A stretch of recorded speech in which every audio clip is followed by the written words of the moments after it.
Hey guys, welcome back to Electrical Car Repair Live. Our mission at the garage is to save you guys as much money as we can. That's why we make these absolutely free videos and we teach you how to fix your car for free. Let's go ahead and start on it now.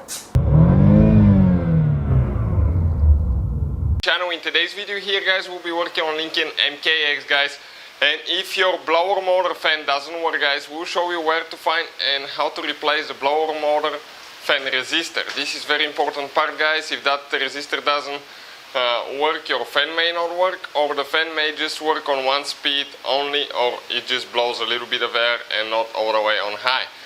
So we'll explain where it's located and how to replace it. In the meantime guys, we'll have more than 200 videos on this car and every car we get at the shop, because our mission is to save you guys as much money as we can. So please guys, subscribe to the channel, like the video, leave a comment below and let us know if the video was helpful. So let's start on it now. So what we need to do now guys, okay, we need to go ahead and open the passenger door, okay, right here, and the blower motor fan is located behind the glove box.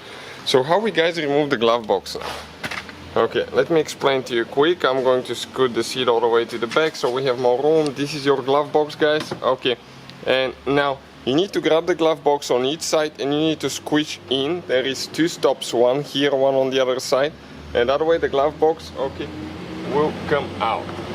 Okay, like that. Now you can see that stop here guys. Grab it, okay, push the box in a little bit and it comes okay, here's a wider canal on the front, you can see, and it comes out. Now if you want, you can just go ahead and pull the glove box out, okay, like that, so it's not in the way.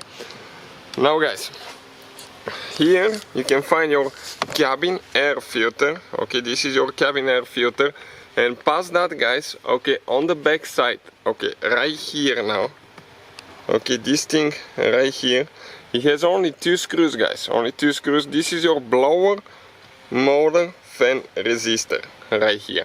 So not very complicated to remove guys, but how we do it, okay, you need to get a short Phillips head screwdriver guys, okay, and you have to have small hands, okay, and just remove, let me show you where the screws are now.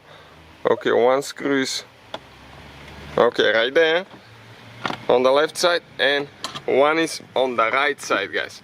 So I'll try to get the light in a better angle so I can show you where things are a little bit. It's such a limited room guys, such a limited room, but you get the idea what needs to be done. Okay, and how you disconnect the wire, let me show you how to disconnect the wire. You may even want to disconnect it before you start on it. Okay, the wire, there is one clip towards the back side, okay, on the left side right here, and you need to spread that clip out and you're going to pull, okay, the wiring harness out of there. And I'll need a flathead screwdriver, small screwdriver, and we'll be able to pull it out. It's just super narrow guys, but eventually guys you can remove the two screws and replace that, okay, that blower motor fan resistor, because that resistor is the one that will cause guys, okay, will cause the fan not to work properly. So okay, the clip is right here now. Okay, you can see that's how you do it. And at the same time, okay, you need to pull it up.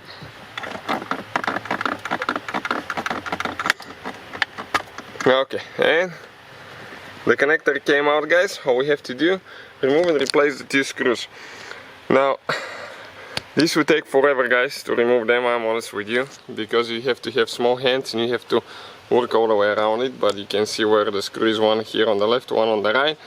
So as you can see, this is the blower motor resistor, that's how you remove it. You just have the two screws. After that, all you have to do, put it together in reverse order we took it apart. You can check out in the description of the video below where we get the replacement part from. Thank you for watching. Hopefully guys the video was helpful and we were able to save you money. We guys have more than 19,000 free repair videos on our YouTube channels. Check them out. We have videos that can save you thousands of dollars in future repairs. Thank you for watching and see you guys next time.